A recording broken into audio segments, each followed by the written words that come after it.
Bir neçə gündür ki, haqqımda gedən video paylaşımlar və haqqımda danışan insanların dediklərinə açıqlama olaraq son dəfə açıqlama vermək istəyirəm. Bildirim ki, şəhid haqqında dediyim o söz bəli, mən də qəbul edirəm ki, yol verilməzdi. Amma siz də etiraf edin ki, bir şəhid atası statusundan istifadə edərək, əgər insanların belə deyək də, ailələrini dağıdırsa, insanları bədbəxt edirsə, siz də buna reaksiya verərdiniz və normal bir insan kimi mən də buna reaksiya verdim və şəhid atası zəng eləyib, oğul, uşaq, ölü, diri, var yox söyüşü söydü. Bu söyüşün nəticəsində mən də hər biriniz də bilirsiniz ki, aldığım travmalardan dolayı yaralanmalarım, xəsarətlərim və diaqnozum, psixoloji diaqnozumla bağlı ani partlayış nəticəsində elə bir çıxış eləmişdim.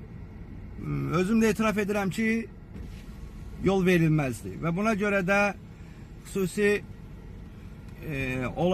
insanlara bunu başa salıb açıqlamanı da vermişdim və dünən bir canlı yayımda da şəhidin atasından yox, Əlidən yox, Əli Adıgözalovdan yox, amma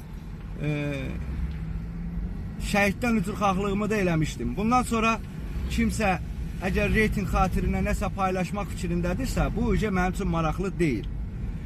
Və bununla bağlı da bu günləri polis idarəsinə çağırılmışdım. Növbəti günə saxlanıldı.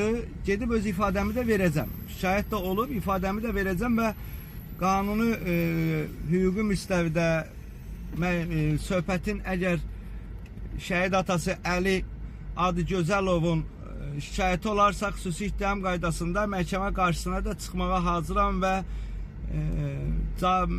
cavabını verməyə deyək, öz hüquqi müdafiəmi deyək, eləməyə hazıram. Bundan sonra bu videonu ona görə çəkirəm ki, bu açıqlamadan sonra da hansısa insanlar nəyisə düşünürsə, o artıq mənlik deyil. Onlar demək ki, mənim büdrəməyimi gözləyirdilər və əgər onların ailəsi uşağı söyləndə onlar göz yumurlarsa, bu da mənim yenə günahım deyil.